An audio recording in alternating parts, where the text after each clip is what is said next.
Kita mga tinugyanan lamang sa mga butang nga gipahulam sa Dios o iyang gitugyan sa matag usa kanato. Ang pagkuha sa atong mga halad o ikapulo usa kini kapaagi sa atong pagsimba sa Dios o pagbalik sa atong mga ikapulo diha kaniya. O kita nahibalo kung asa kini moadto kay kita nasayod nga kini alang sa buluhaton sa Ginoo. O kining tanan usab moadto sa nagkalain-laing dapit ining suok sa kalibutan aron sa pagmantala sa maayong balita o pagduso sa buhat sa Dios. Sa Biblia adunay daghan nga mga kapitulo bersikulo nga naghusgot og ikapulo. Apan adunay usa ka teksto sa Biblia mga igsoon nga nagsulti mahitungod sa ikapulo diha sa Malakias kapitulo 2 bersikulo 10. 3:10 nagsulti ang Malakias 3:10 maigsoon nga makapangawat ba di ay ang tao ngadto sa Dios. Makapangawat ba di ang tao ngadto sa Dios? Yet you have robbed me. Sa tinuod kamo nagapanulis kanako, di ba? So ang kawat maigsoon sa Bisaya tulis, no? Makapanulis ba di ang tao sa Dios? Ningon dinhi tinuod kamo nagapanulis kanako. But ye say therein, have we robbed thee? In tithes and offering. Diin man kami kanimo nakapanulis diha sa halad o mga ikapulo or mga ikapulo o halad mga kaigsunan.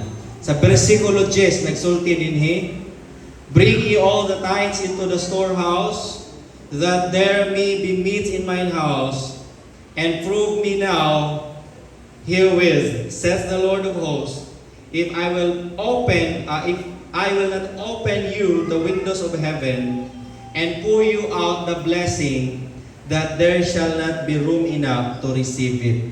So kung atong sulayan ang Dios mga kaigsunan, ang iyang saad, iyang ablihan, ang tambuanan sa langit nga kundiin, wala na igong dapit nga kabutangan niini sa mga panalangin sa atong kinabuhi.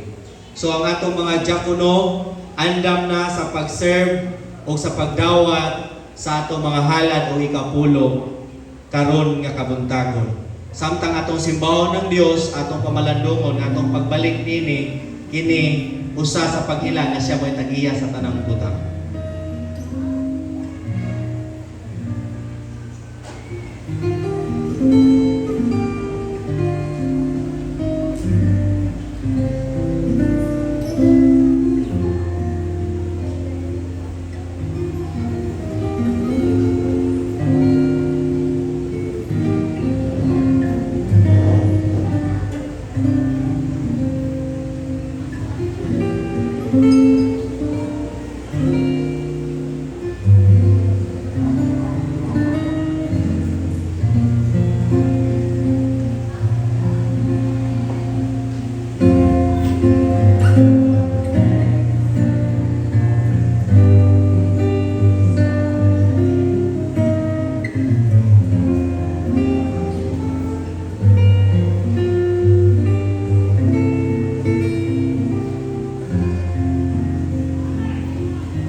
Amahan namo nga nasa langit, Ginoo, ania ang imong mga ikapulog mga halad.